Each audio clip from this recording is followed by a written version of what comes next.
Welcome, and make yourself comfortable for a little while. Let the day around you soften at its edges, and allow the noise of the present to grow distant. If you enjoy these quiet journeys through the worlds that came before us, you may like the video and subscribe to Human and Time, and then simply settle in as we begin. It is the year 1348, and you are standing in Avignon. The city does not yet know what the coming months will ask of it. The Rhône moves beside the walls with the same patient rhythm it has carried for generations. Boats pass along the water. Voices rise from the streets and fade again between houses of stone and timber. Somewhere beyond the roofs, hammers strike against newly cut blocks as work continues around the papal palace. The sound is regular, almost reassuring metal against stone. Pause, metal against stone again. A city building itself has no reason to imagine that time might suddenly change its pace. You know these sounds well. You have spent years learning to hear other rhythms too. The beat beneath a patient's wrist, the breathing of someone lying beneath linen, the quiet shift in a room when a family is waiting for you to speak, the soft clink of glass when a urine flask is placed near a window so that its contents may be studied in good light. You are a physician, one of the learned men whose work rests upon books, memory, observation, and a long inheritance of medical thought. Your education has taught you that the body is never isolated from the world around it. Air matters, food matters, sleep and waking matter, movement and rest matter. What the body retains and what it releases matter. Even fear, grief, hope, and agitation may disturb the delicate order of health. The body, as you understand it, is governed by balances. Blood, phlegm, yellow bile, black bile, the humours are not merely substances in a simple list, but parts of a larger system of qualities and tendencies. Warmth and cold, moisture and dryness, temperament and season, food and environment all belong to the same living arrangement. A good physician does not merely stare at a symptom and name it. He asks what has shifted, what has become excessive, what has been weakened, what the patient has eaten, how he has slept, what air he has breathed, what burdens the mind may be carrying. It is a way of seeing the body as a small world within the greater one. And for much of your life, that world has seemed readable. You may have studied in the tradition of Montpellier, where medicine has been taught and debated for generations, and where learned physicians move through texts inherited from Greek, Arabic, and Latin authorities. The pages before you are not dead things. They contain arguments, corrections, inherited wisdom, and the weight of people who observed sickness long before you were born. You have learned to compare what you see with what others have seen. You have been taught to trust trained judgment. So when you wake in Avignon, there is no sense that you belong to an age without knowledge. Quite the opposite. You belong to an age full of knowledge. The difficulty is that knowledge is always shaped by the world that produced it. Outside, the city continues around you. Avignon is not quiet in the ordinary sense. It is a papal city, crowded with clerics, officials, servants, craftsmen, merchants, visitors, boatmen, and those whose work depends upon the presence of all the others. The papal court has drawn people, money, correspondence, ambition, devotion, and expertise toward this place. The palace itself rises as both residence and statement, old structures joined by newer work, walls extended, rooms and chapels taking form, while masons continue their labor. The new building work has been underway for years. From certain streets, you can hear it before you see it. The tapping of smaller tools, the heavier strike of a hammer, the scrape of stone, the murmur of workers calling to one another. Dust settles pale on nearby surfaces. Timber scaffolding interrupts the clean geometry of finished walls. The city is still becoming itself. You walk through it as a man with a recognized place in its order.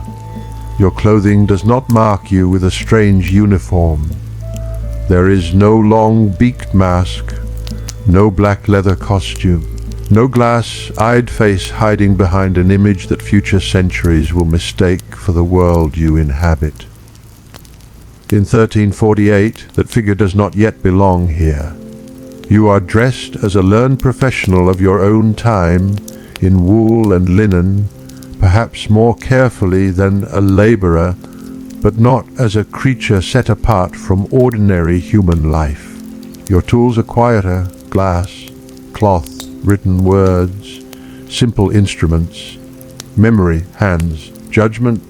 A small urine flask can tell you much, or at least you believe it can. Held carefully before the light, it becomes a little window into the hidden interior of a body. You study color, clarity, sediment, changes that might suggest imbalance or disturbance. Uroscopy is not a curiosity at the edge of medicine. It is one of the recognizable practices of the learned physician, so familiar that the flask itself has become almost a symbol of the profession. You turn it gently. Light passes through the glass.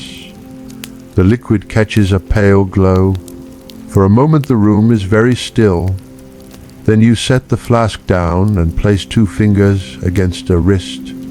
The pulse carries another kind of information. Fast or slow, strong or weak, regular or irregular, it is not simply counted as a modern machine might count it. It is interpreted. The pulse is a movement to be felt, compared, remembered. The patient watches your face. So does the family. You have learned not only to observe bodies, but to live inside the silence that surrounds them. Medicine is full of such silences. A person becomes ill, and everyone nearby begins to listen differently. A cough from the next room is no longer only a cough. A sleepless night is no longer merely an inconvenience. The smell of stale air near a bed, the warmth of the skin, the appearance of urine, the condition of the bowels, the appetite, the dreams, the state of the mind, all may become pieces of one larger pattern. In ordinary times, these patterns offer a kind of reassurance. There are treatments, there are regimens, there are purgatives, preparations, syrups and electuaries, rules concerning food and drink, guidance about sleep and exercise, decisions about when bloodletting may be useful, and surgical knowledge for conditions that require the hand as well as the intellect. There are apothecaries who prepare and sell compounds. There are surgeons whose practical work overlaps with learned medicine in ways that do not fit neatly into the later categories people will impose upon the past. The medical world around you is not one profession but many. Yet your own work depends on order. You believe that health may sometimes be preserved by governing the conditions of life: good air, appropriate food, measured rest, measured movement, proper evacuations, a mind not overwhelmed by violent emotion. These are not small matters. They belong to the 6 non-naturals, the things outside the body that nevertheless shape what happens within it. And so when winter air enters through an opened window, you do not feel only cold. You consider what cold may do. When smoke gathers in a room, you do not notice only its smell. You consider the quality of the air.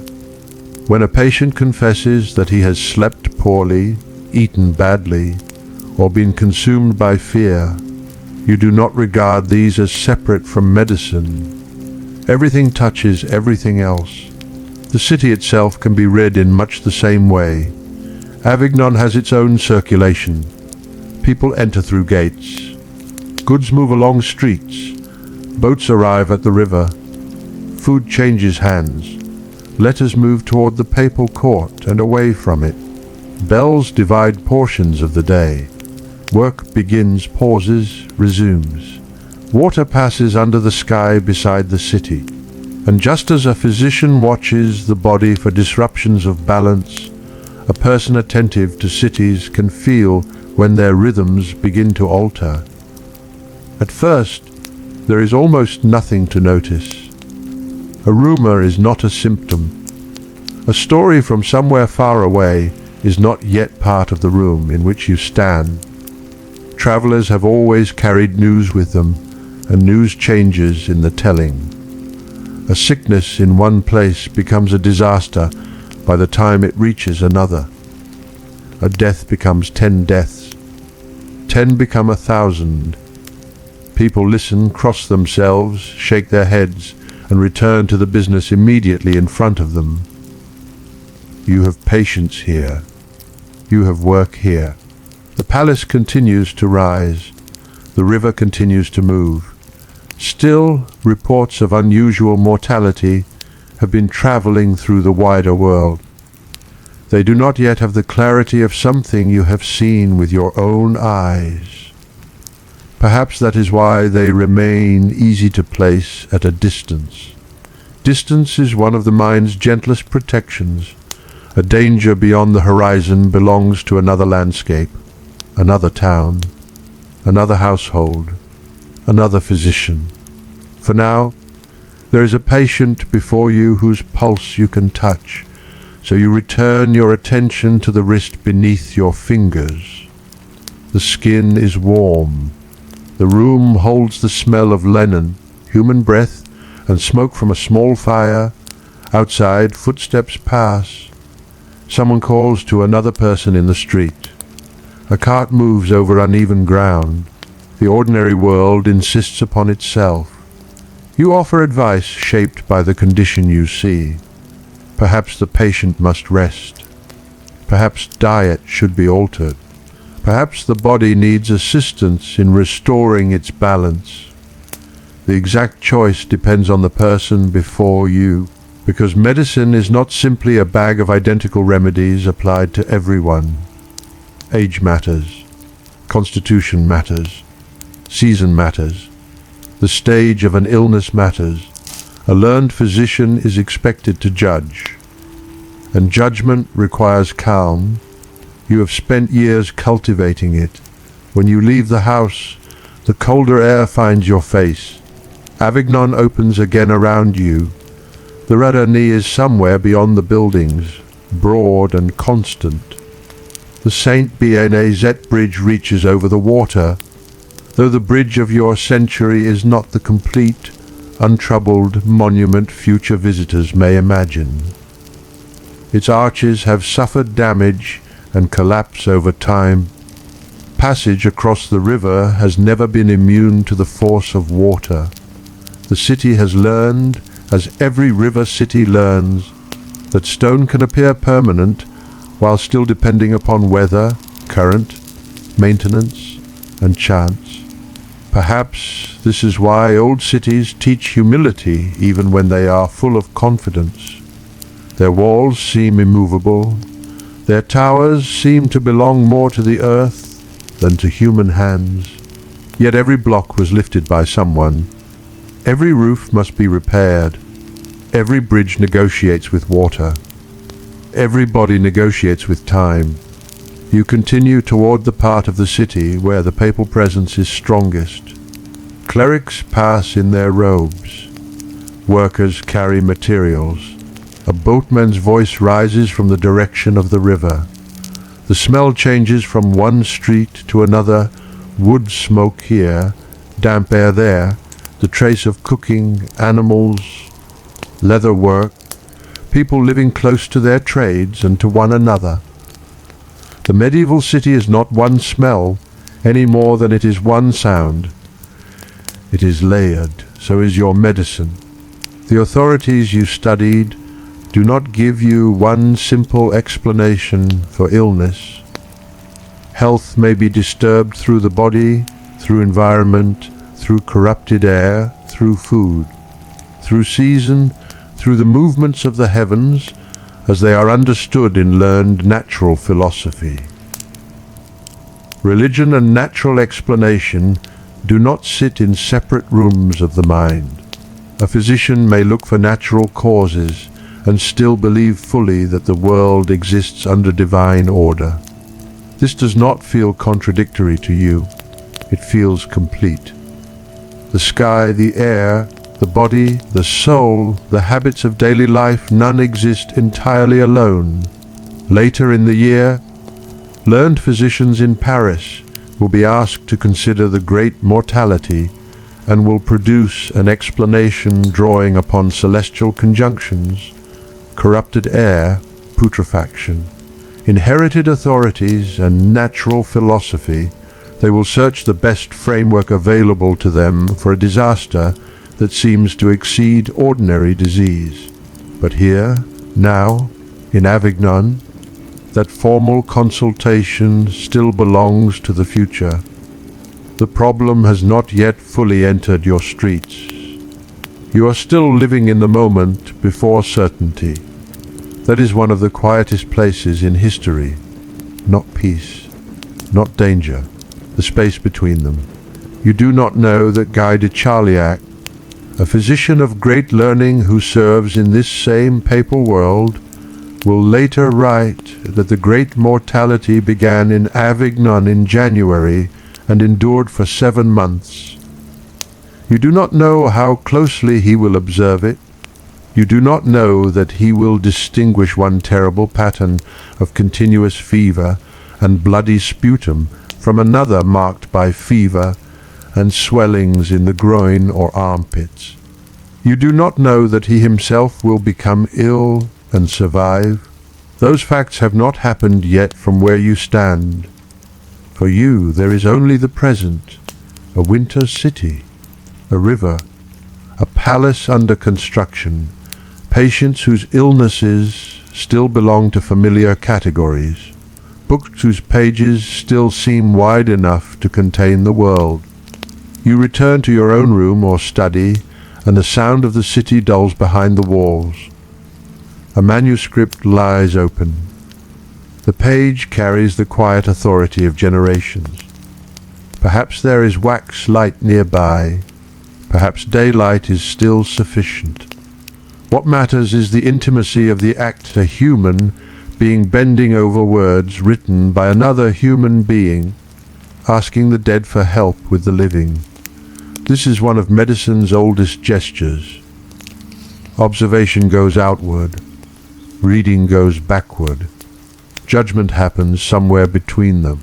You trace a passage slowly, not because you are afraid, because careful reading is part of your craft. Outside a bell sounds. The vibration enters the room, touches stone, wood, glass, and then disappears. You may think about air, you may think about season, you may think about the stories arriving from distant places. There are reports of sickness moving westward through the Mediterranean world, reports of sudden deaths, of communities overtaken faster than expected. It is easy for later centuries to imagine that everyone understood at once what was coming. They did not. History becomes obvious only after it has happened. Before an event has a name, it is made of fragments. A traveller's report, a merchant's absence, a letter, a rumor, a physician's question, a family closing a door, a cough. Then another. The world does not announce the moment when ordinary life becomes historical. Most people simply continue with what is in front of them. So do you. You may visit another patient. You may speak with an apothecary about a preparation. You may consider whether a regimen should be changed in the cold season. You may examine urine against the light again, feeling the smooth glass between your fingers. The city remains inhabited by countless private concerns. A mason worries about stone. A boatman watches the water. A cleric carries correspondence. A household worries about one fever. No one sees the whole city at once. That is why a civilization feels so large from within and so small from the future. From the future, people will say Avignon 1348, the Black Death, 3 words and a date.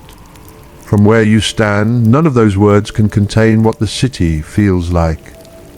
The river air on your skin, the hammering near the palace, the weight of wool, the warmth of a sick room after the cold street, the pale reflection in a glass flask, the discomfort of waiting while a pulse moves beneath your fingertips, the ink on a page, the smell of smoke trapped in cloth.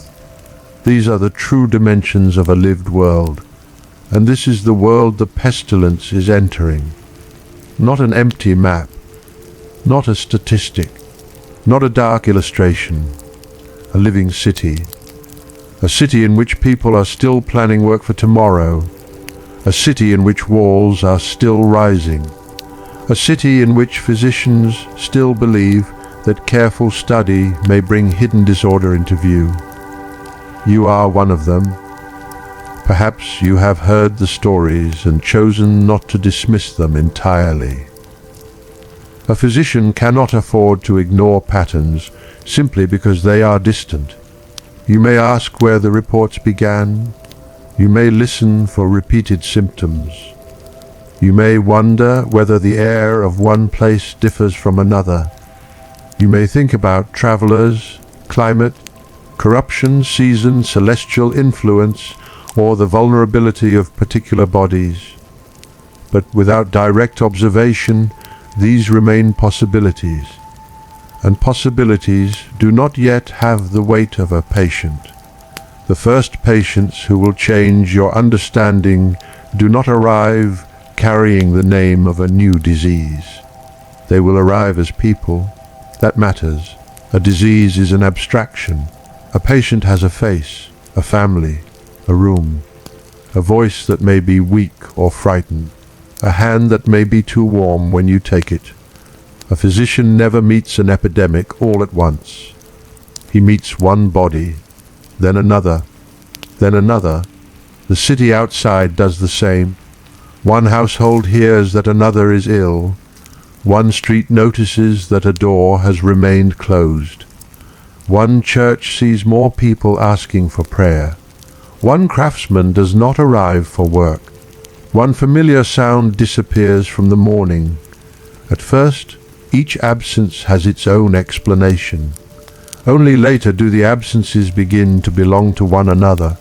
For now, the hammers continue. Their rhythm comes faintly through the city.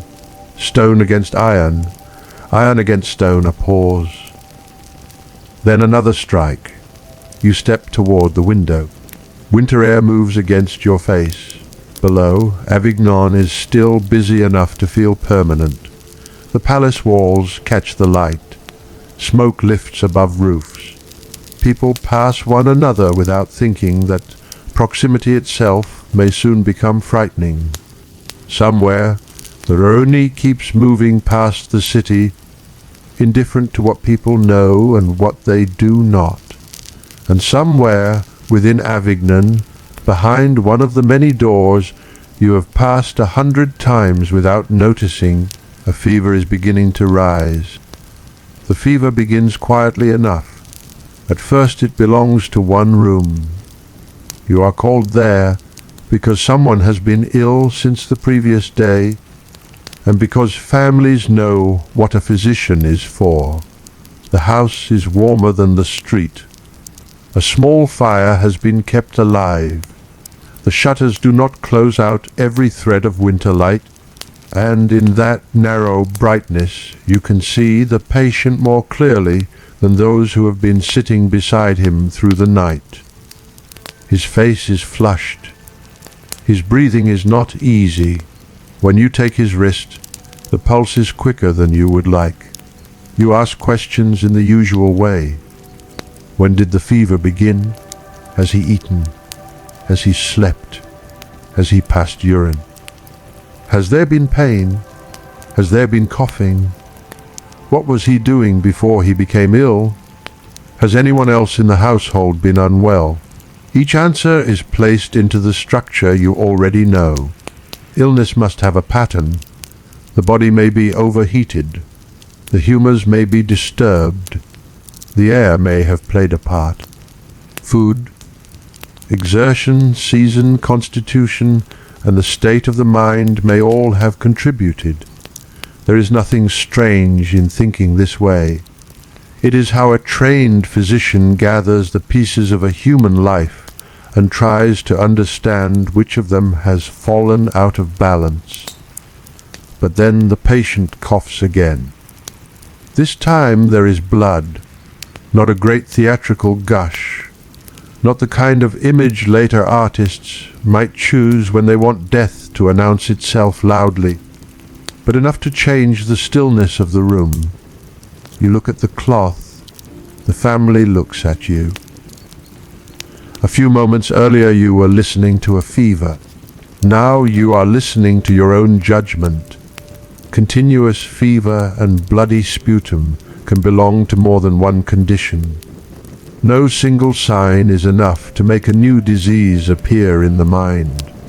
And so you continue carefully. You observe.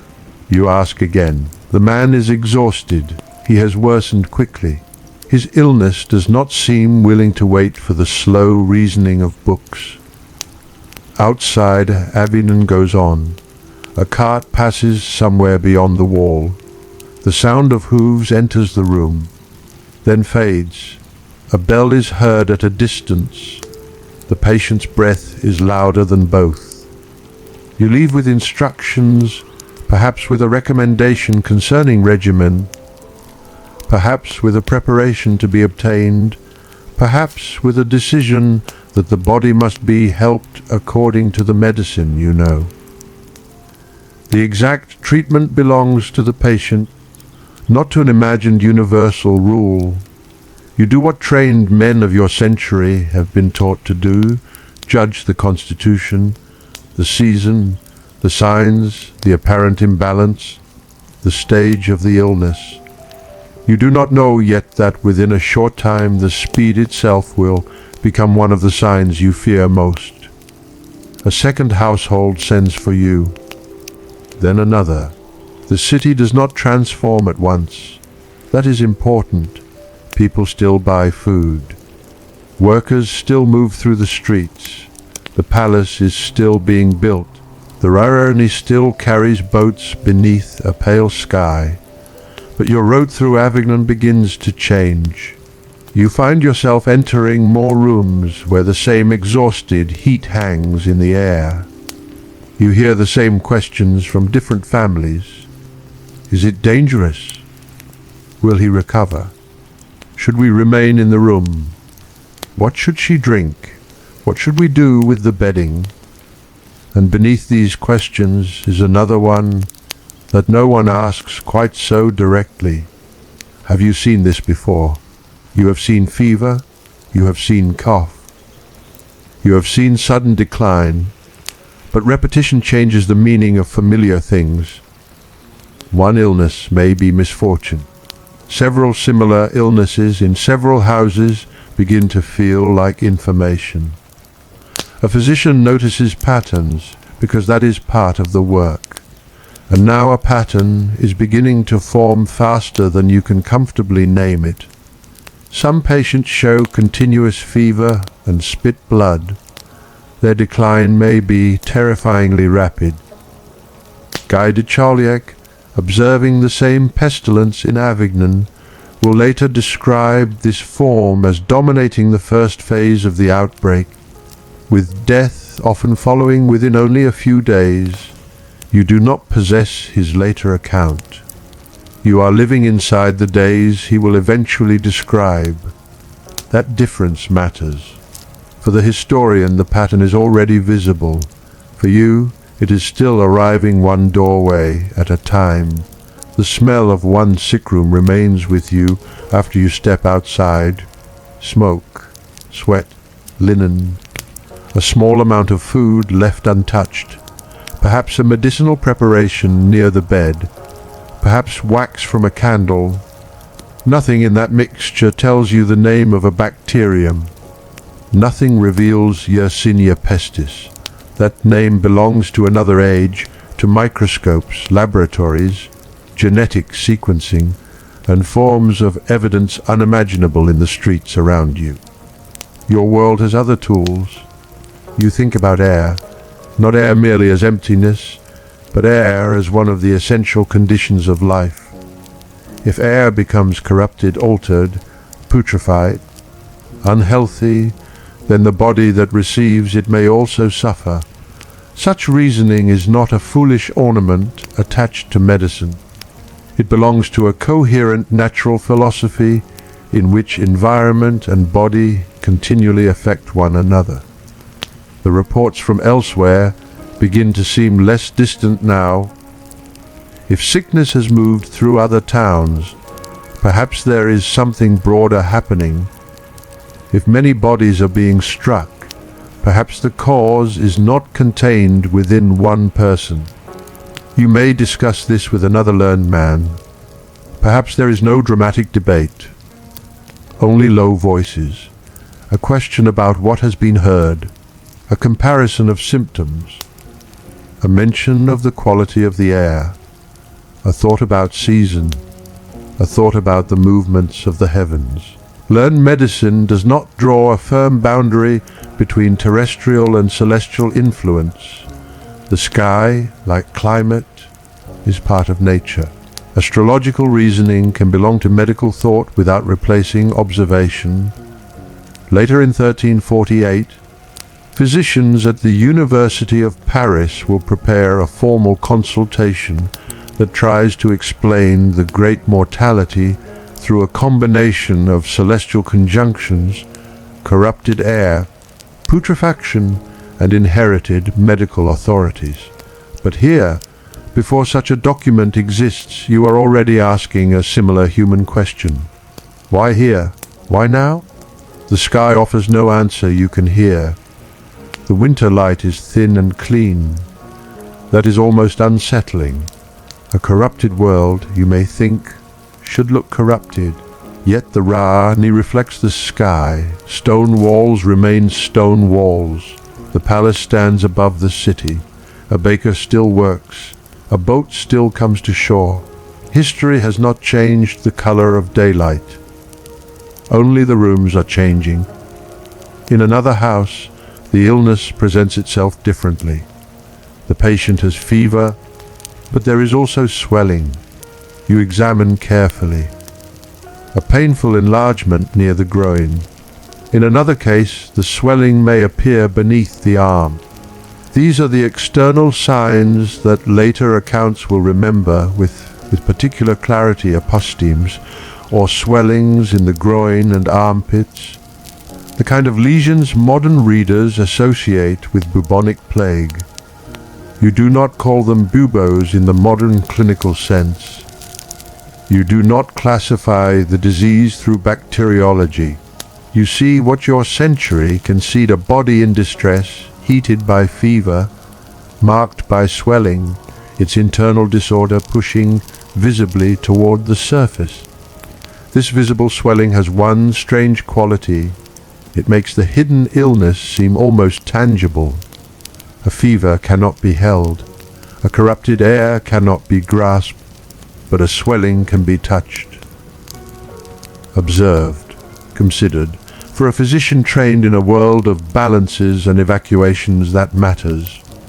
If harmful matter is collecting somewhere, perhaps the body is attempting to expel or localize what troubles it. If a lesion develops externally, it may invite treatment directed toward bringing it to maturation or encouraging evacuation. Such reasoning helps explain why later medical practice around plague might include interventions aimed at the swellings themselves. But that lies further along your path. For now, you are still learning what kind of sickness has entered the city. You wash your hands according to the ordinary habits available to you, perhaps clean instruments or cloth as your work requires, but not because you possess germ theory. There are no gloves, no antiseptic technique in the modern sense, no mask designed to filter invisible pathogens. There is only proximity, and increasingly proximity feels important. Guy de Chauliac will later observe that the form with bloody sputum seemed especially contagious. People in the 14th century do not need microbiology to notice that those who spend time around the sick may also become sick. Observation reaches farther than explanation. You may not know why closeness is dangerous. You can still notice that it is. This is one of the quiet truths of medicine in every age. People often recognize a pattern before they understand its mechanism. So perhaps you begin to stand slightly farther from a coughing patient when you can. Perhaps you ask who else has been ill in the house. Perhaps you pay more attention to whether the servant who has been caring for someone now looks flushed. Perhaps you notice how often illness seems to move through close human contact. But this knowledge is uncertain and uncomfortable. A physician's work requires entering the very spaces others begin to fear. The sick do not come to you only as bodies, they come with dependence. When a household calls, someone expects you to cross the threshold, and the threshold begins to feel different. You pause outside one door before entering. Not long, only a moment. Your hand rests against wood. The street behind you is cool. The room beyond it is warm. The decision is small enough that no one else notices. Then you go inside. A child watches from a corner. An older woman sits beside the bed. The patient is awake, though weak. You feel the pulse. You look at the face. You ask for the urine. A vessel is brought. The familiar glass flask becomes strangely comforting. Its smooth surface belongs to a world you understand. You lift it toward the light. Color, clarity, sediment. You inspect the same things you have inspected many times before. The ritual of examination steadies the room. The family falls quiet because the physician is doing what physicians do. For them, your gestures have meaning. For you, they have discipline. There is comfort in method even when certainty is absent. You lower the flask. Then you hear coughing from another room. A second person in the same house. The silence changes. No one has to explain what that means. You walk toward the sound. Later, when you leave, the winter air feels colder than before. Not because the temperature has changed, because your body has spent too long in heated rooms. The transition from warmth to cold sharpens every sensation. You pull your clothing closer. You begin walking.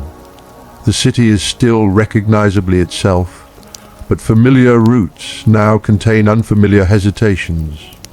A person turns away from a doorway where sickness is known. A visitor speaks from farther back than usual. A household keeps a door closed. Rumor moves faster than carts. It requires no road, no toll, no horse. Only one person leaning toward another and lowering the voice. There is sickness near the river. There is sickness near the market. There is sickness among people who were healthy only days ago. Some say it came from elsewhere. Some say the air itself has changed. Some speak in religious terms. Some speak about signs in the heavens. Some simply say that too many people are ill. All of these explanations can exist in the city at once. Medieval thought is not a single voice, nor is fear one person prays. Another seeks a physician, another changes his diet, another avoids a house, another listens for news, another continues working because work cannot simply be abandoned every time a rumor appears. The pestilence enters a social world just as it enters bodies unevenly. A learned physician is still made of flesh. That thought begins to visit you more often, not dramatically, not as panic, as arithmetic. You have entered how many sick rooms today, how many patients coughed, how many hands did you touch, how many breaths did you share. You do not calculate risk in percentages. You do not know incubation periods. You have no epidemiological table, but the body has its own instinct for accumulation. One exposure may be dismissed. 10 are harder to forget. And so the physician who knows more than most people about illness may also become more aware than most people of what he does not know. Your books are not useless. That would be too simple.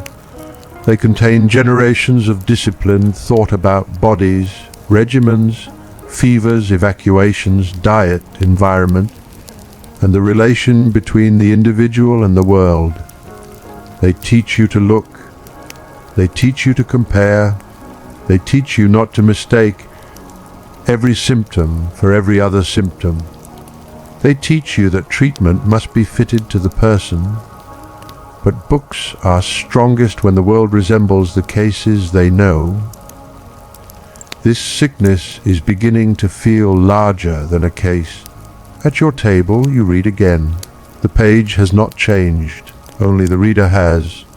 A passage concerning fever that seemed ordinary a month ago now holds you longer. A note about air acquires new weight. A discussion of corruption no longer feels abstract.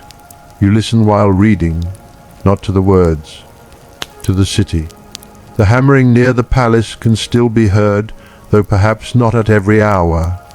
A bell sounds, voices pass below. Nothing outside announces that your knowledge has reached its boundary.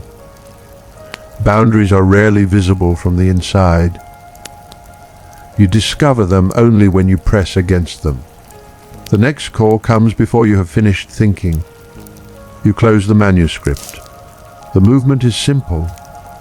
Leather, parchment, wood.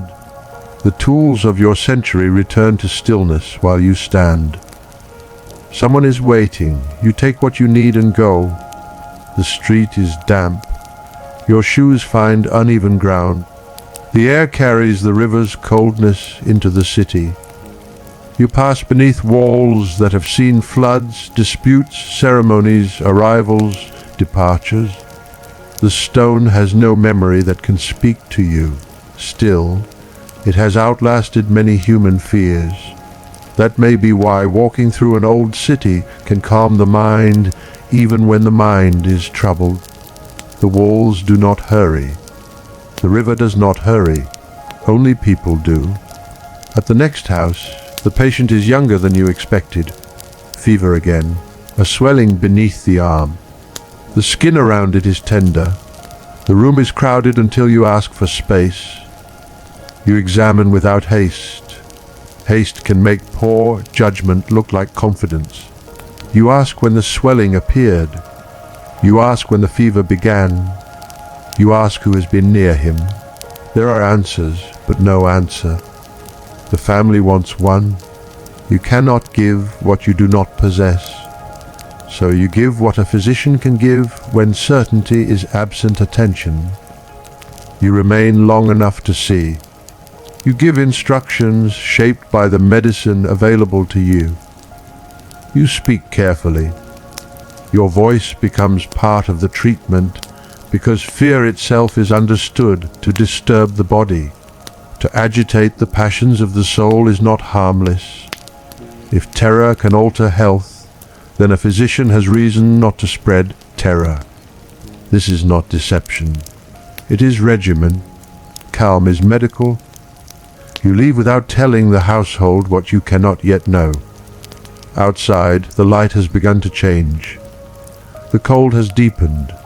Smoke lies lower over some roofs. Avignon seems quieter, but perhaps you are simply listening more closely. That is another danger of knowledge. Once the mind recognizes a pattern, it can begin to find it everywhere. You resist the temptation. A closed door is not proof.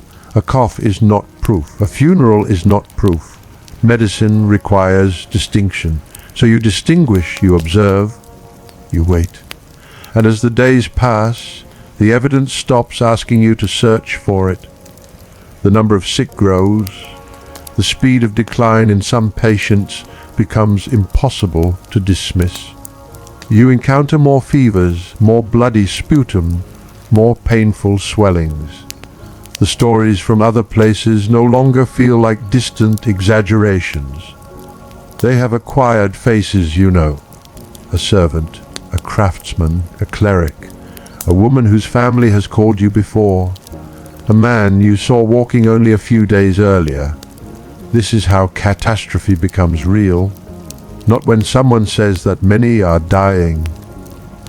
When someone you remember standing is suddenly lying down, you begin to understand why people speak of corrupted air.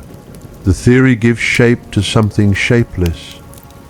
If the danger is in the air, then every breath connects the individual to the city.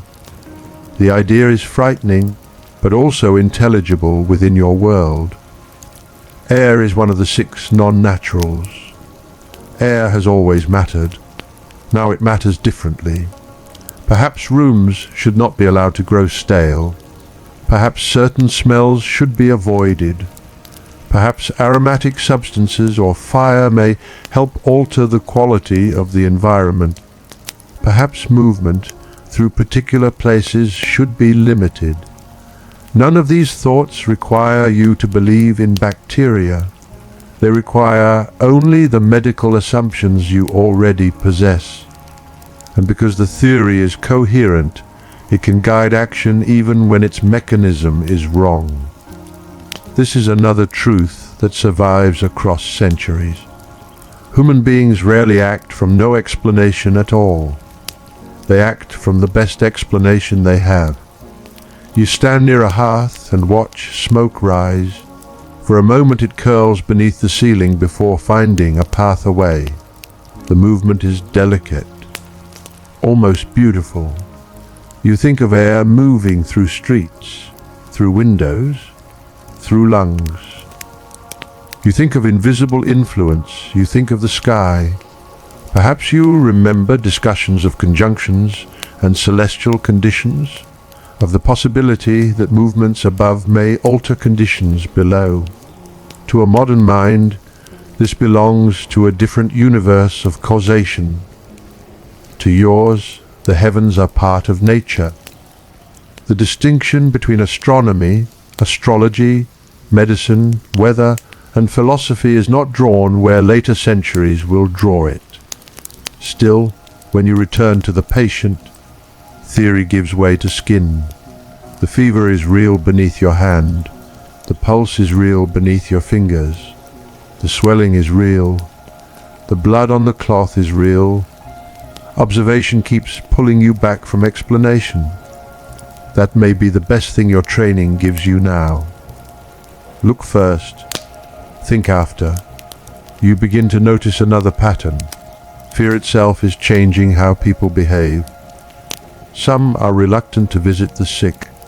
Some hesitate before entering houses. Some keep greater distance. Guy de Chauliac will later write of physicians who were afraid to visit patients during the mortality. Such fear is easy to condemn from a safe century. It is harder when you imagine the door in front of you. You know that the person beyond it may be dying.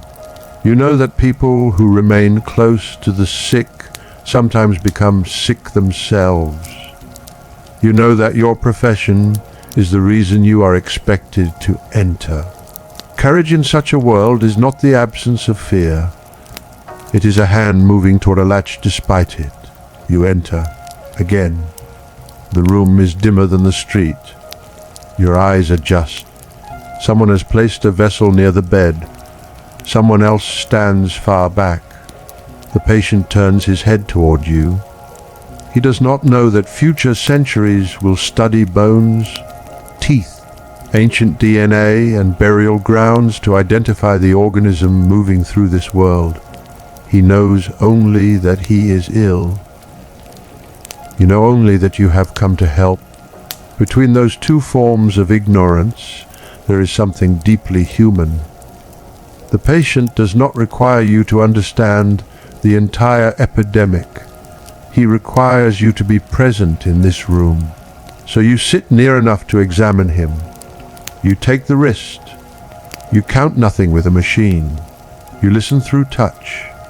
The pulse runs beneath the skin. Outside, a hammer strikes stone. Once, then again, then stops. You wait, almost expecting another blow. None comes. Perhaps the worker has only paused. Perhaps someone has called him away. Perhaps there is no meaning in it at all. In a city learning to fear patterns, even silence begins to feel like information. And while you remain beside the bed, the air between one breath and the next seems to grow more important than it ever did before. The patient's breathing steadies for a few moments, then quickens again. You remain beside him long enough to watch the change. There is a temptation in every age to imagine that a physician either knows or does not know. That knowledge is a door that stands either open or closed. But the room you are sitting in offers a different truth. You know many things. You know how to read a pulse, how to consider the balance of the body, how to judge the season, the patient's constitution, the visible signs, the likely course of an illness. You know which authorities have written about fever, corruption, evacuation, diet, and the movement of harmful matter through the body. What you do not know is why this particular sickness seems to outrun the ordinary pace of medicine. And so you work with what remains in your hands. Treatment in your century is not one single act. It is a sequence of judgments. A patient may be advised to alter food and drink.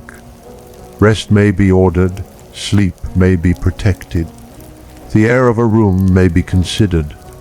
The bowels may need to be moved. Blood may be drawn in some cases.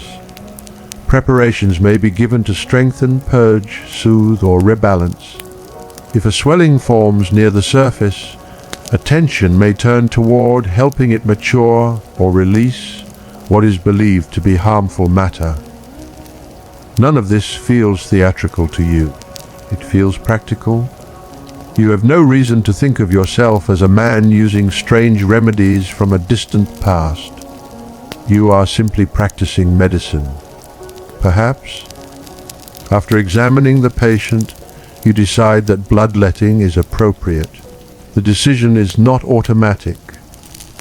A learned physician does not open a vein merely because someone has a fever.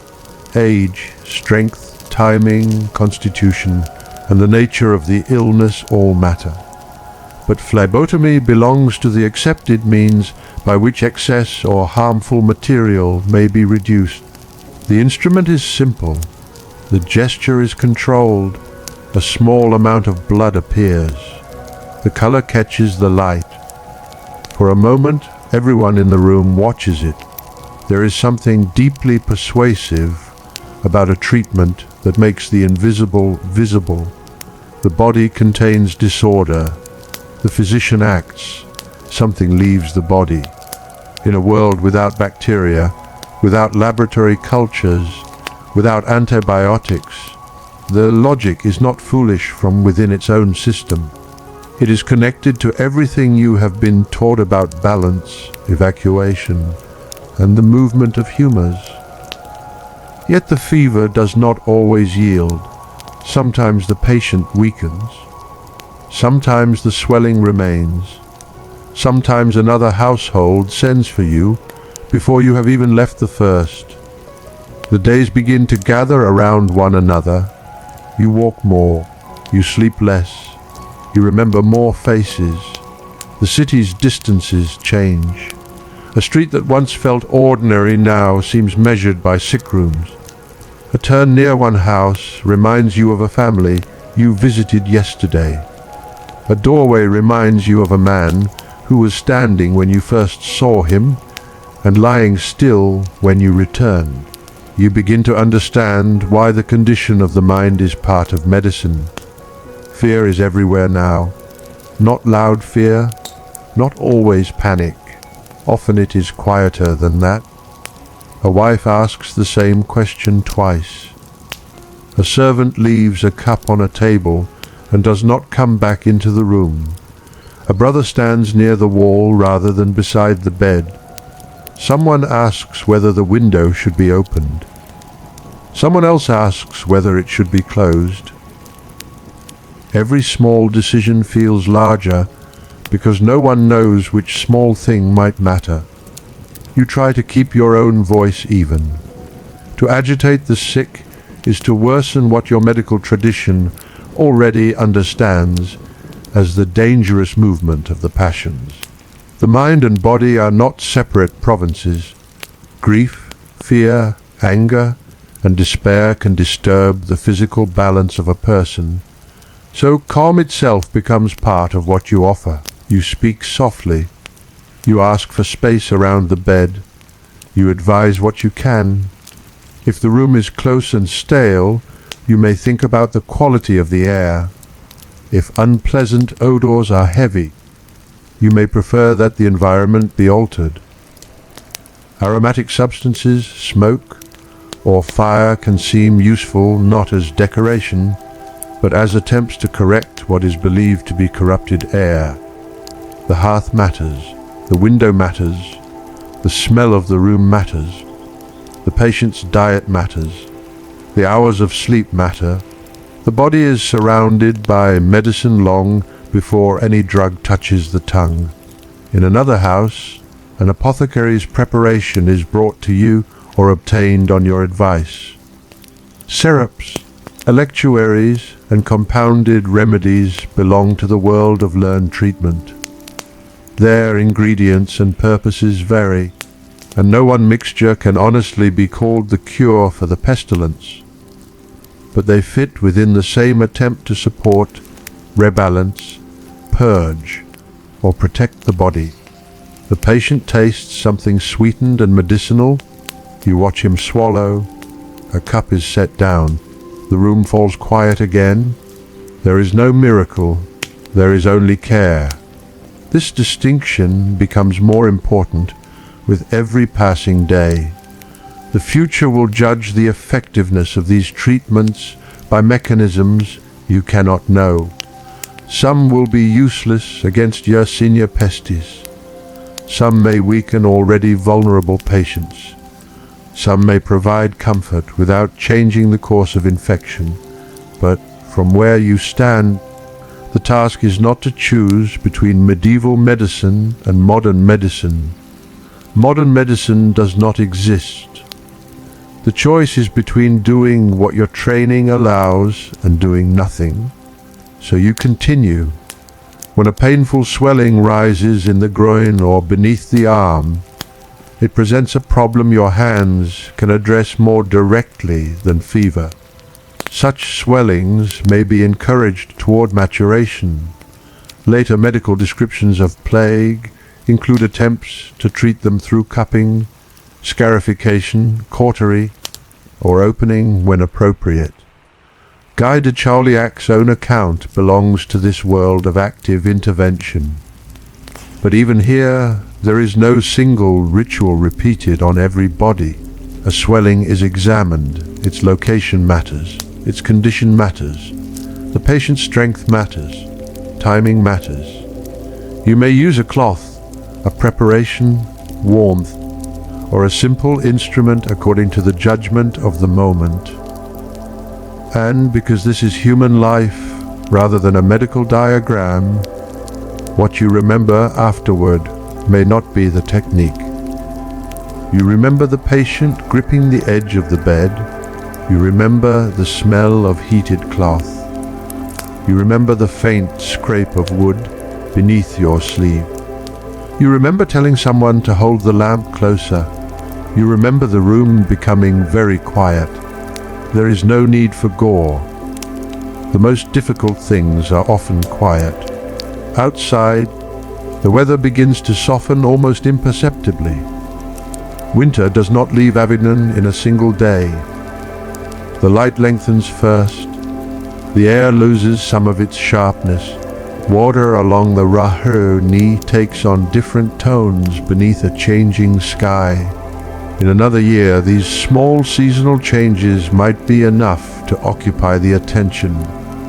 People might speak about work travel, repairs, planting in the lands beyond the city, the condition of roads, the coming warmth. But the city's attention has narrowed. The sick are multiplying. You notice this not through statistics, but through interruption. Meals are delayed. Reading is interrupted. Sleep is interrupted. Conversations are interrupted by knocks at doors. The ordinary sequence of the day loosens. A physician may be summoned before finishing one task and called elsewhere before completing the next. This is how professional order begins to strain. There are still physicians. There are still surgeons. There are still apothecaries. There are still people preparing compounds, examining bodies, dressing wounds, carrying messages, washing cloth, tending fires. But each person is finite. A city can ask for more care than its healers can physically give. And fear makes the shortage feel deeper. Guy de Chauliac will later write that physicians were afraid to visit the sick. That sentence is easy to read quickly. It is harder to inhabit. Imagine the meaning of it after you have entered 20 rooms. Imagine knowing that proximity appears to matter.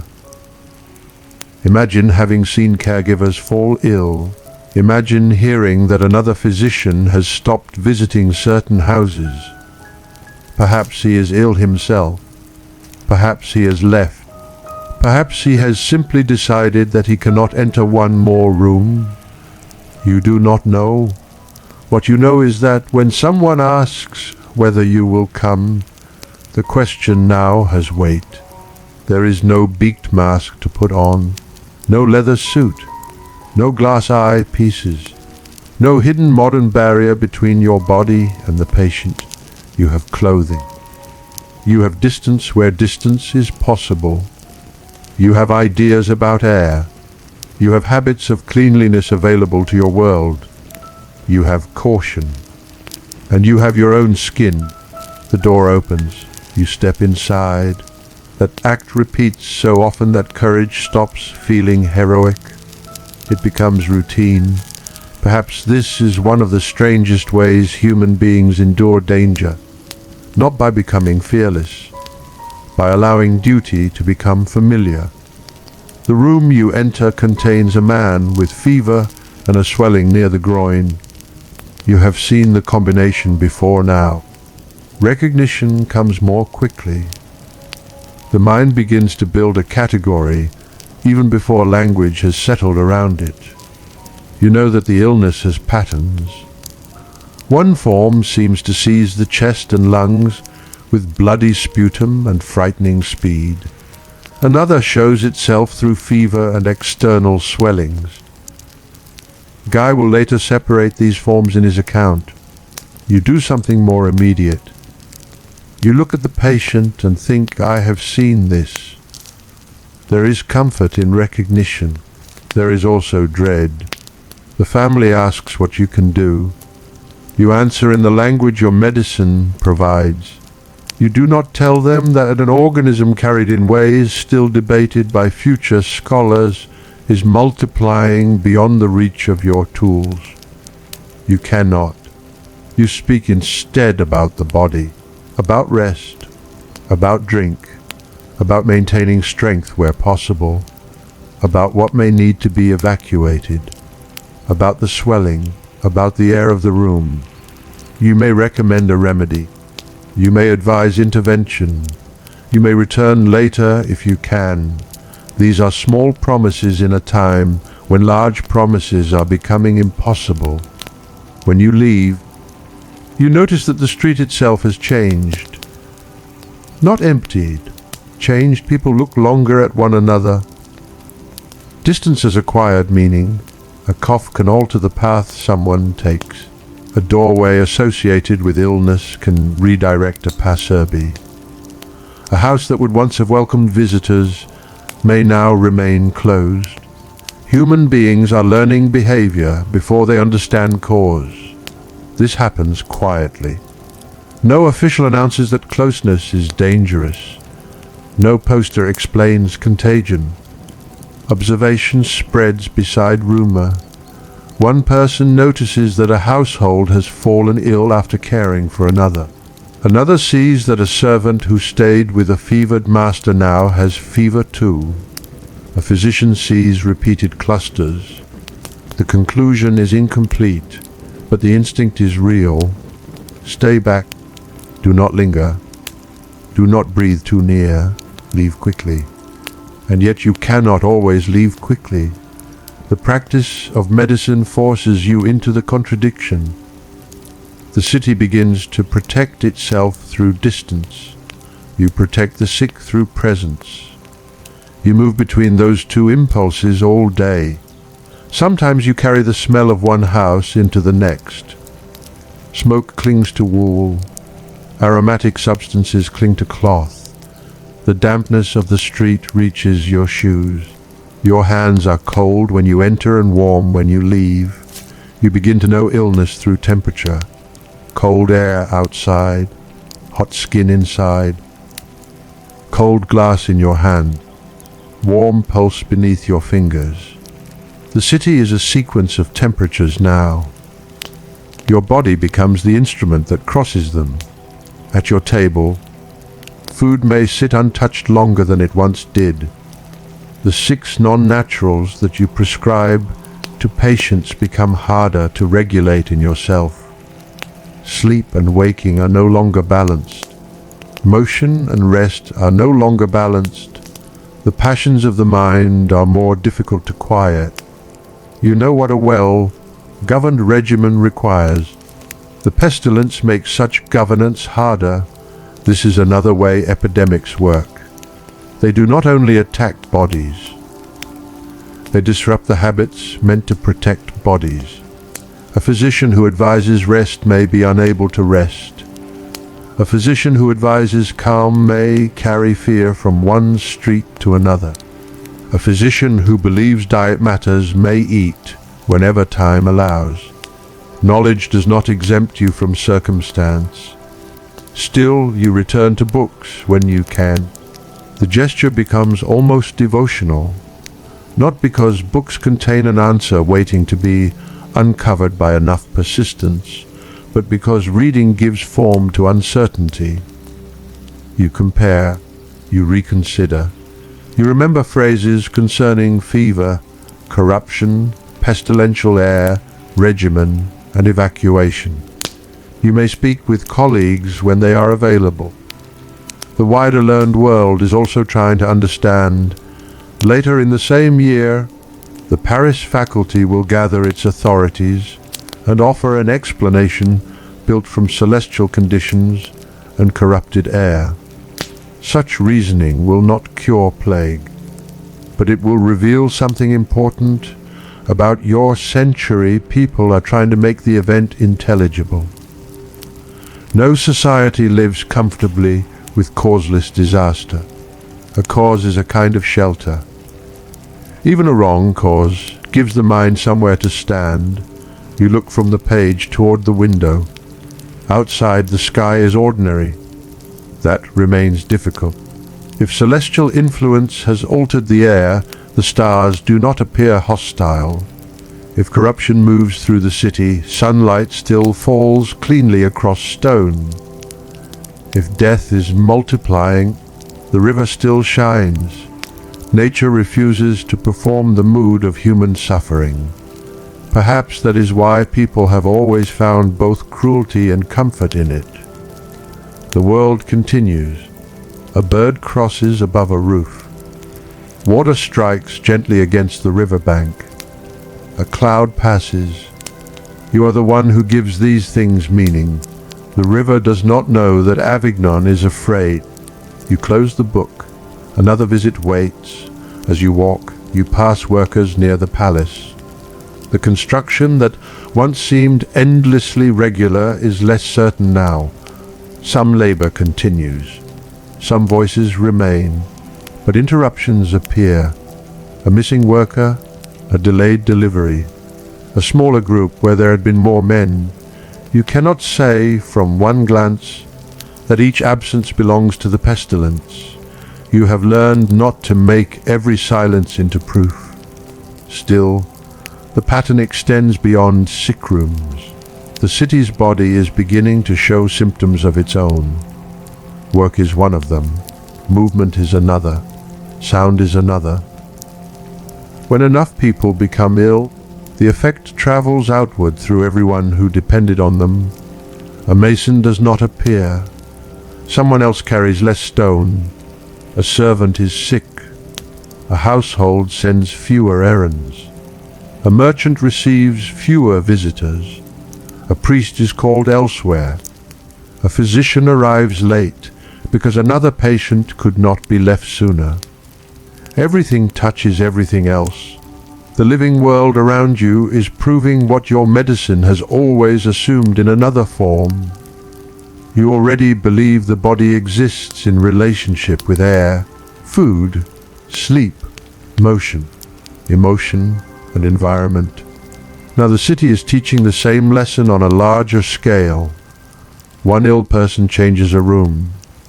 Many ill people change streets. Enough illness changes time. Days no longer feel organized by ordinary work alone. They are organized by urgency. You begin to recognize houses by the quality of silence outside them. Some are crowded with anxious relatives. Some are nearly deserted.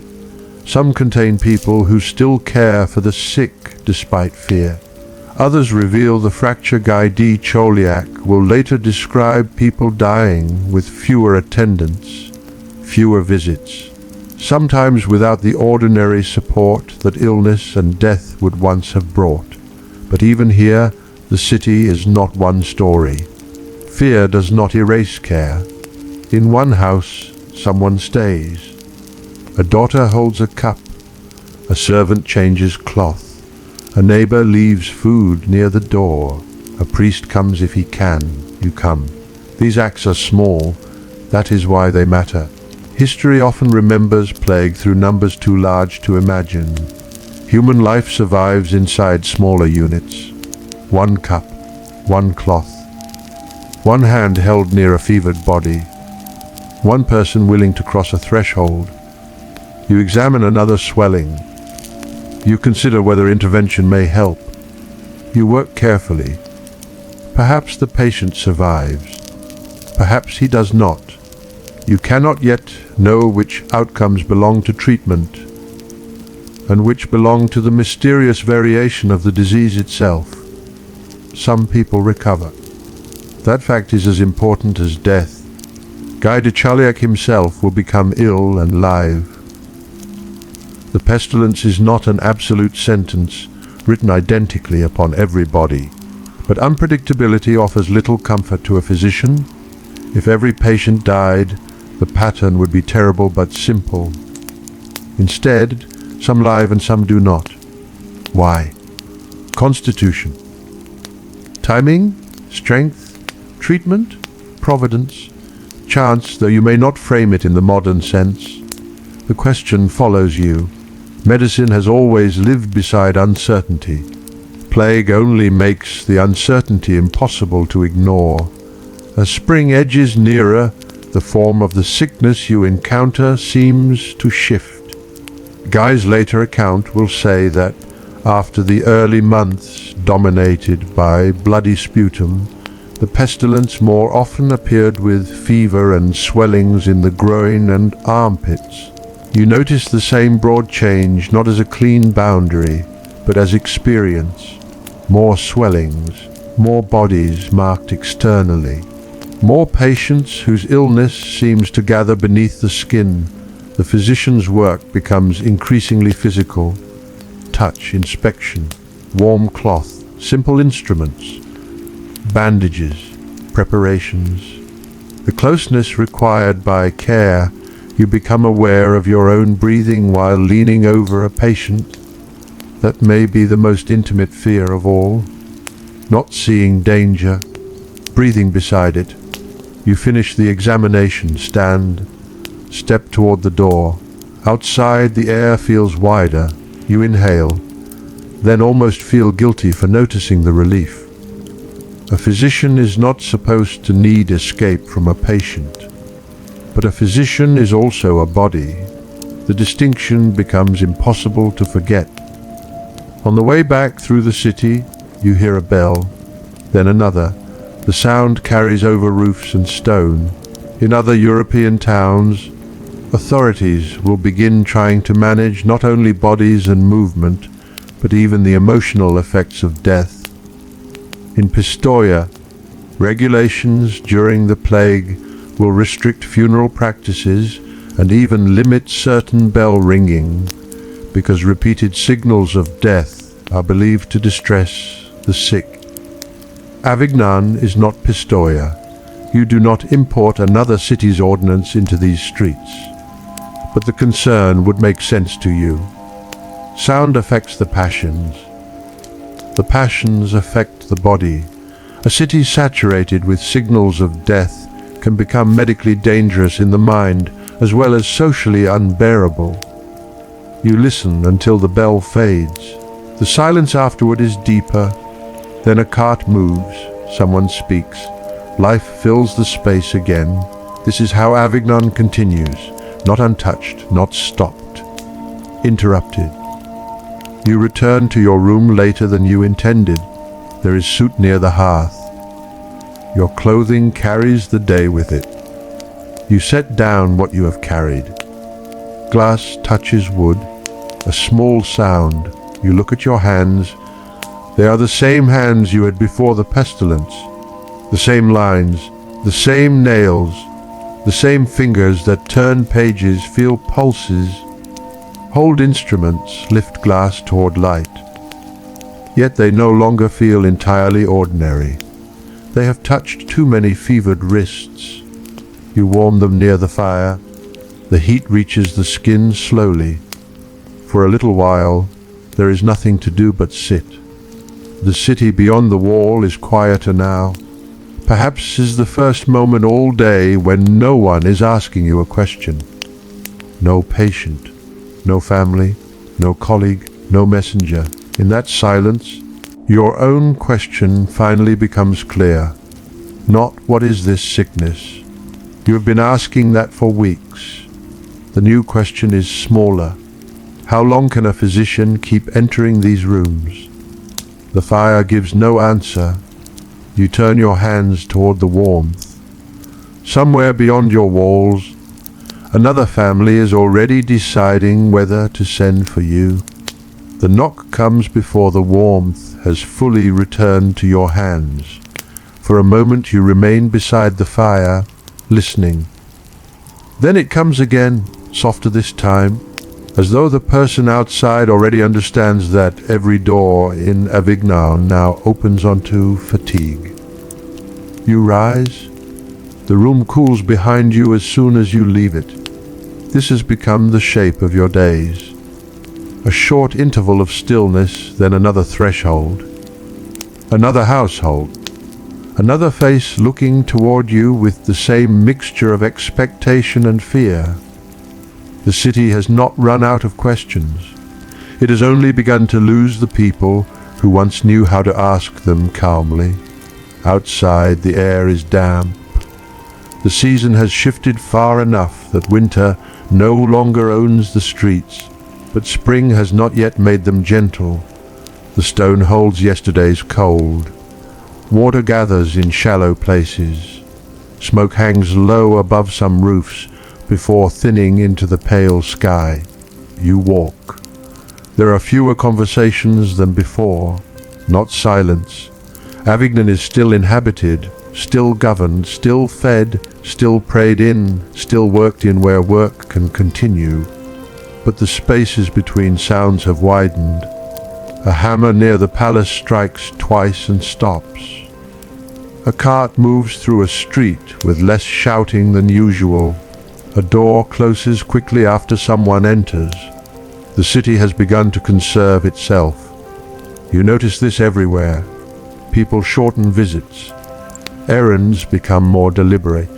Households that once received neighbors freely now hesitate. Those who can avoid unnecessary contact sometimes do.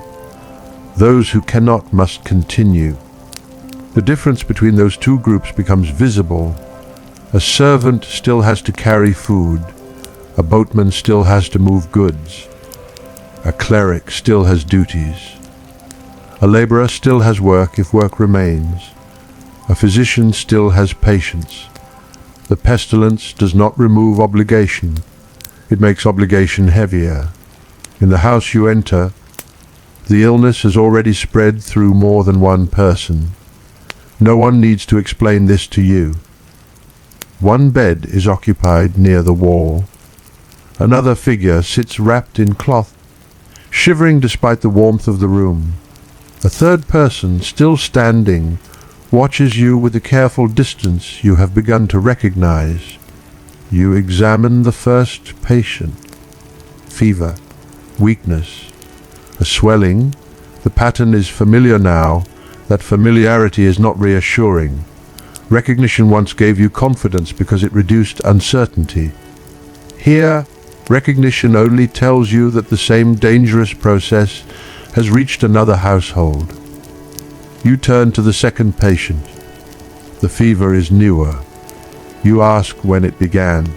You ask who slept where, who cared for whom, who ate together, who was present when the first person became ill. These questions are no longer merely details of domestic life. They are becoming a map. You do not know the true root of the disease.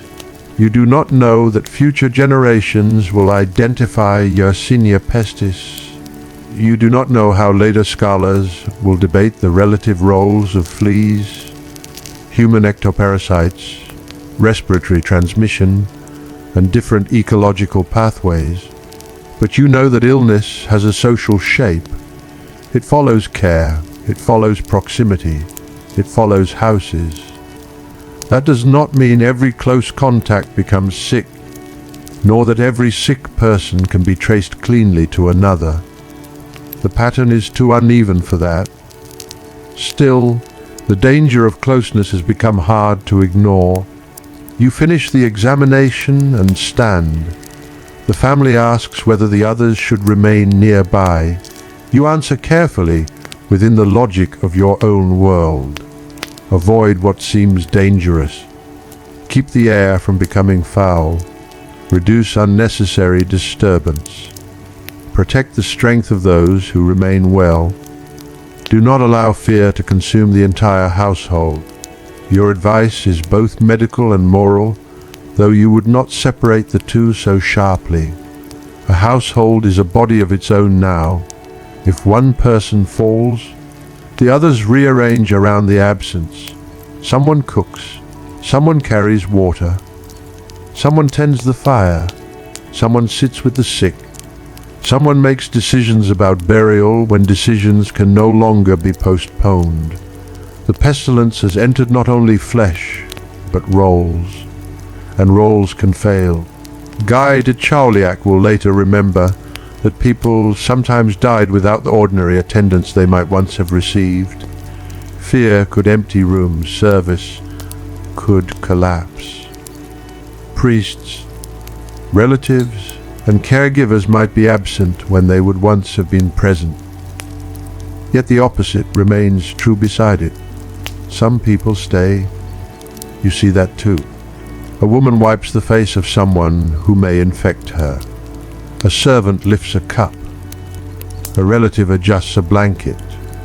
No chronicle can measure these gestures properly. They leave little evidence. But without them, the city would be colder than any winter. You step back into the street. The air smells of damp stone smoke, animals' leather cooking, and the river beyond the walls. The world has not become one odor of death. That is a later imagination. Real cities are more complicated. A loaf is still being baked somewhere. Wood still burns, cloth still dries, a horse still sweats beneath harness. A workshop still releases the smell of its trade. The pestilence shares the city with ordinary life. That coexistence is what makes the change so strange. You pass a place where people speak quietly about another death. The word itself no longer stops conversation. There have been too many. This is how language adapts before the heart does. What once required explanation becomes a fact that can be spoken in half a sentence. Someone is gone. Another household is ill. Another burial must be arranged. The practical work of death expands. In some European cities, authorities begin to regulate it. You will not turn Avignon into Pistoia, because each city responds differently, but news and practice across the wider world reveal how communities try to preserve order. In Pistoia in May of this year, officials will restrict movement from infected places such as Pisa and Lucca. They will regulate the entry of used cloth. They will require certain handling of bodies and graves. They will limit funeral gatherings and practices around houses of the dead. They will control some trades and activities believed to worsen foul air. Even bells can become a matter of concern. Repeated funeral ringing may be restricted because officials fear that the sound itself can distress the sick, stirring the passions and weakening bodies already vulnerable. To a later century, this may sound strange. To you, it would not. You already believe the mind acts upon the body. You already know that terror changes sleep, appetite, pulse, breathing, and strength. You have watched fear enter a room before disease does. So the idea that sound might injure by deepening fear belongs to the same medical world as diet, air, rest, and emotion. A bell rings somewhere ahead. You slow, the note spreads over roofs. It passes through stone openings, across courtyards, over narrow streets. For a moment, the whole city seems connected by vibration. Then the sound thins and disappears. No one can say how many people interpreted it in the same way. For one person it is prayer, for another death, for another simply the marking of time. For you, lately, it has become all three. You continue toward the papal quarter. The palace still rises above Avignon, but the contrast between its mass and the fragility below feels sharper now. Stone suggests continuity. Administration suggests order. The papal court continues to exist because institutions do not vanish each time individual lives are interrupted. Clerks still write. Decisions are still made. Messengers still carry words. Even amid the mortality, politics does not stop. On June 9, 1348, in the very year of the pestilence, Joanna I and Louis of Taranto will sell Avignon to Pope Clement VI. The transaction belongs to the same city in which households are struggling to bury their dead. There is no contradiction. History is always layered this way. A legal act can be completed while a patient coughs in another street. A palace can continue to be shaped while workers disappear. A ruler can think about territory while families think about fever. The large machinery of power and the small machinery of survival turn at the same time. You do not experience this as a lesson. You experience it as movement around you. A cleric passes carrying documents. A laborer crosses in the opposite direction. A physician walks toward another sick room. 3 lives, 3 purposes, 1 street.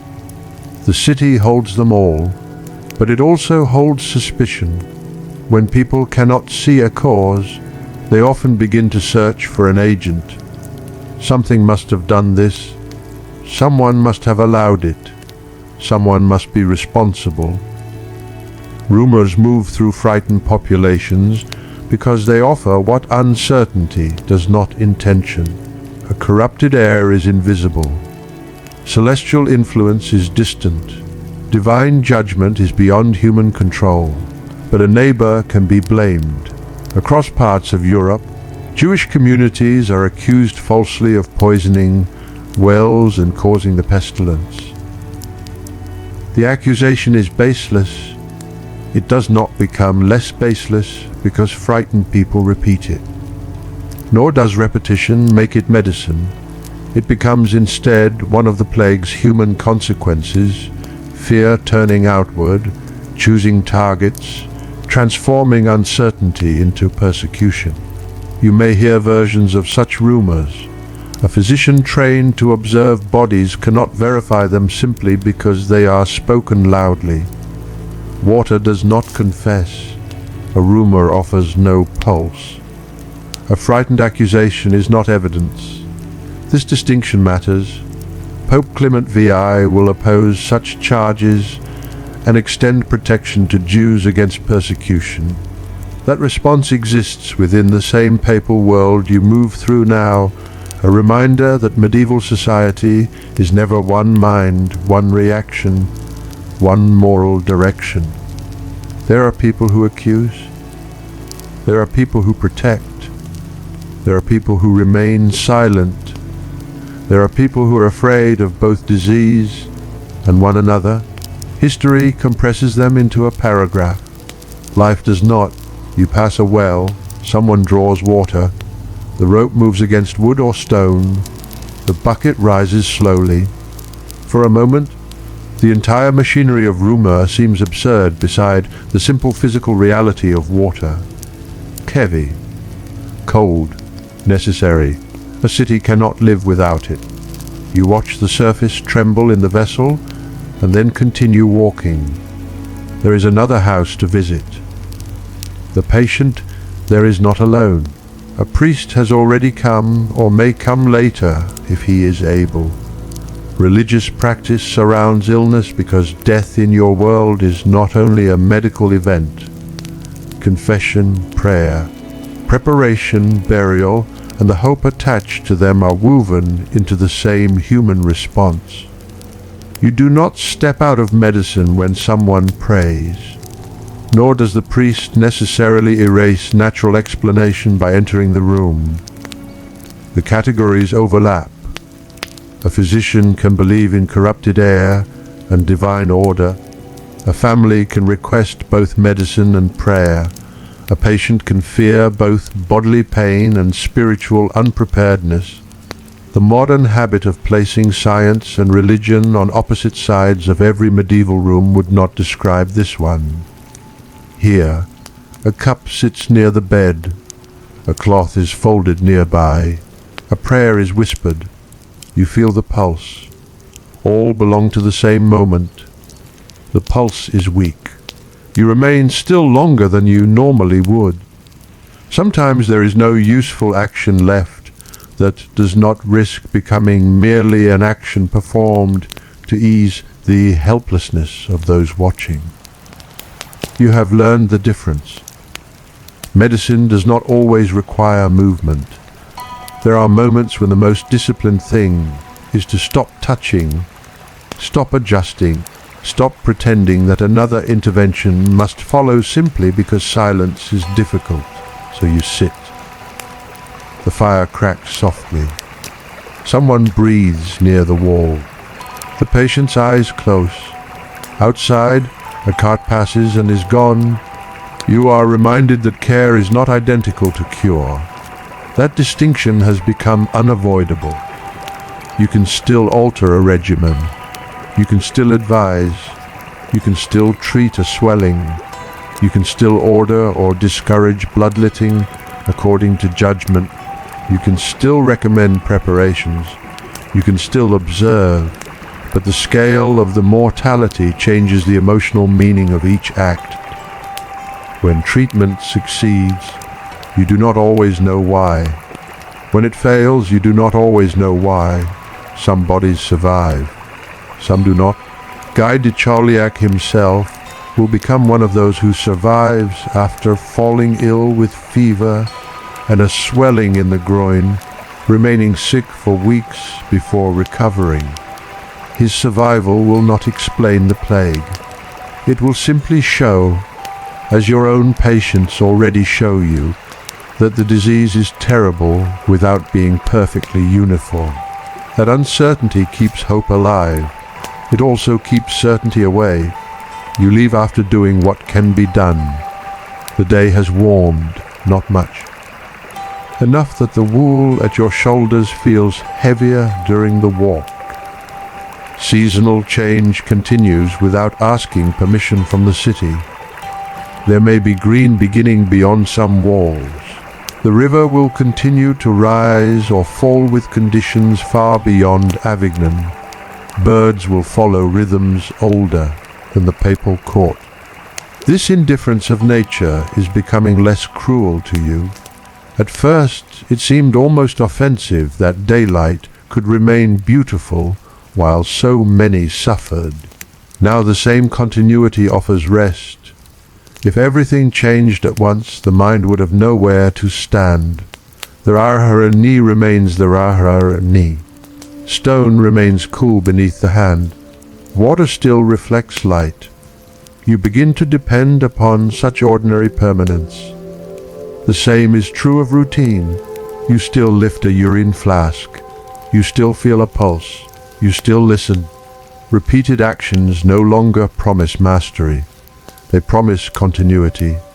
A patient may not recover, but the examination still gives dignity to the encounter. It says, your body is worth attending to. Your symptoms are worth noticing. Your fear is worth hearing. In another street, a burial passes or is being arranged. You do not need to follow it. The city now contains more funerary movement than before. Some burials remain individual, careful, recognizable within ordinary Christian practice. Elsewhere in plague struck Europe. Emergency cemeteries and larger collective burials appear under pressure. Future centuries will remember plague pits so vividly that they may imagine everyone thrown anonymously into mass graves. The archaeology will tell a more complicated story. Many plague victims will still be buried individually in ordinary cemeteries. Even during catastrophe, communities will often continue to perform familiar acts of care for the dead. This matters because disaster does not erase custom immediately. People cling to form, a grave dug properly, a body wrapped, a prayer said, a name remembered by someone, even if no stone preserves it. Ritual becomes a way of holding shape when the city feels shapeless. You understand this instinct. Medicine is full of ritual too. Not empty ritual. Ordered action. The flask lifted toward light. The fingers placed at the wrist. The question asked in the same careful way. Order repeated until the mind can breathe inside it. Perhaps burial works like that for the living. The earth receives another body. The city continues. You are called elsewhere, then elsewhere again. The number of visits begins to blur. Not the people, the roads. You remember rooms more clearly than streets now. A low ceiling, a lamp. A child beside a doorway, a piece of cloth near a bed, a window opened onto cold air, a swelling beneath an arm, a man trying not to cough, a woman asking whether she should stay, a servant who does stay. These images gather in you without becoming a story yet. You are too close to them. History requires distance. You have none. The closest thing you possess is exhaustion. By the time you return toward your own room, the light has thinned. You pass the palace works again. Construction has not vanished, but the rhythm has changed enough that you no longer trust your memory of what the place sounded like before. Were there always more hammers? Were the pauses always this long? Did the courtyard once hold more voices? The mind adjusts to loss so gradually that it can forget the original measure. That may be why cities survive. They absorb absence. A shop closes and the street still exists. A household empties and the building remains. A worker disappears and another task waits. Stone outlives the hands that shaped it, but no city is made of stone alone. You know that now more clearly than before. A city is repetition performed by people. Doors opened, bread baked, water drawn, letters written, patients visited, bodies buried. If enough repetitions stop, the city becomes something else. Avignon has not stopped. It has become thinner. You reach your own door. The room beyond it is dark enough that you must make light. The familiar objects emerge one by one. Table, manuscript, glass, cloth fireplace. Everything is where you left it. For a moment that is almost astonishing, you sit. Your shoulders ache. The body that has carried you through other people's illness asks quietly for attention of its own. You notice your breathing. You notice your pulse without touching it. You notice whether your throat feels dry, whether your skin seems too warm, whether fatigue is merely fatigue. Every physician in an epidemic eventually becomes his own patient in imagination. Knowledge turns inward. A sensation that once meant nothing acquires possibilities. You do not dramatize them. You have seen too much illness to mistake fear for diagnosis. So you wait, you drink, you rest if rest is possible, you let the fire settle. Outside, Avignon continues making its diminished sounds. A footstep passes, then another. Somewhere a door opens. A voice speaks too softly for the words to reach you. You think of the city's many rooms, each containing its own version of the same uncertainty. Somewhere a family is caring for someone. Somewhere another person is afraid to enter. Somewhere a clerk is still writing. Somewhere water is being drawn. Somewhere a grave is being closed. Somewhere a patient's fever is beginning to fall. And somewhere else, someone who still feels well is waking into the first heat of illness without yet knowing what it means. You sit beside the low fire and listen until the differences between those lives seem less like separate stories than like the breathing of one enormous, wounded city. Then, beneath the fatigue, you feel something else, not fever, not yet.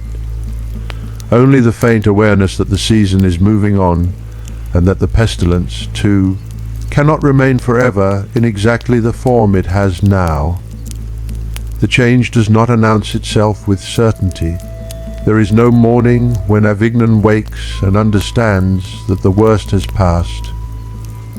No bell is rung for relief. No official voice declares that the pestilence has loosened its grip. The city has learned too much about sudden reversals to trust a single quiet day. Instead, there are small differences. A household that does not send for you.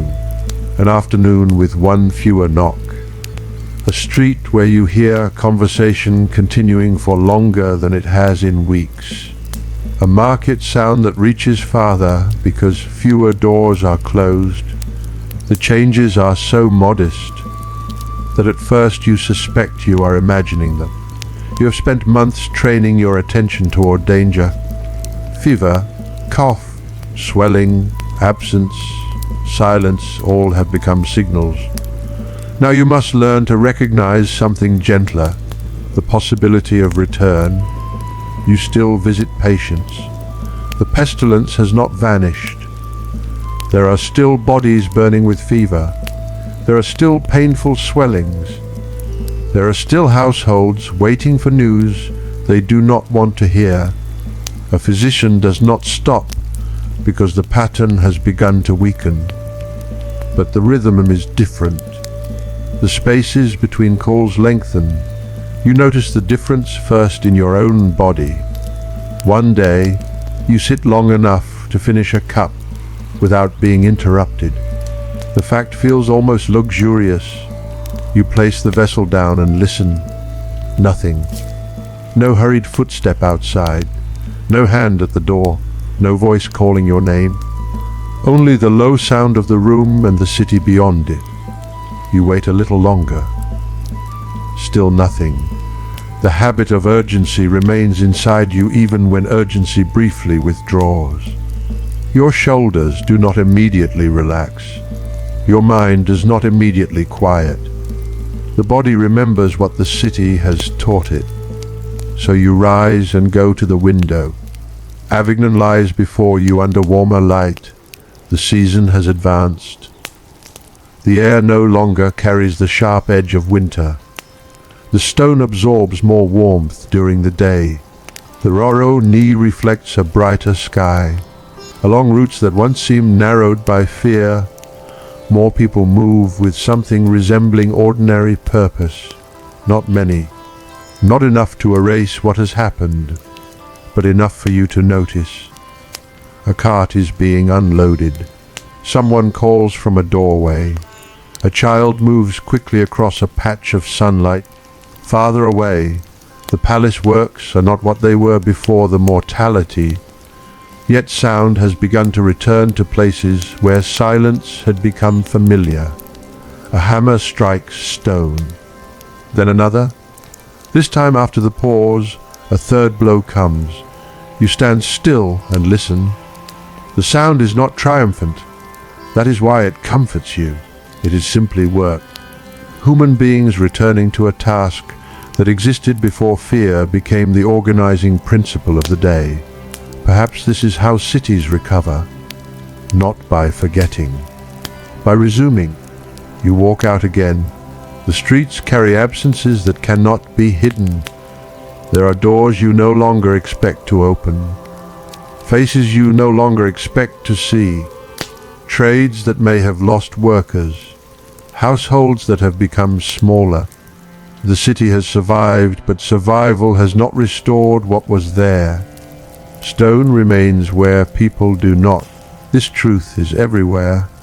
And still, the living begin to move around the spaces left behind. A family rearranges itself. A servant becomes responsible for work once done by someone else. A workshop finds new hands. A household cooks for fewer people. A clerk writes another document. A boat crosses the Rhône.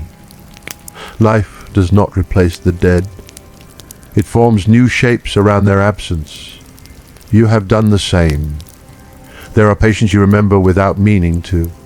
A face appears when you lift a flask. A voice returns when another person asks the same question. A particular room comes back to you because the smell of smoke is similar. Memory has attached itself to ordinary objects. That may be why the world feels changed, even when its materials are not. The glass in your hand is the same glass. The table is the same table. The street is the same street. But you are no longer the same observer. You once held a urine flask toward the light, believing that disciplined attention might reveal the hidden order of disease. You still believe in disciplined attention. What has changed is your confidence in the size of the hidden world. There are causes that can escape even trained eyes, patterns that can be recognized without being understood, dangers that can be named only by later centuries. You do not know this in modern language. You do not think of microorganisms. You do not imagine bacterial genomes.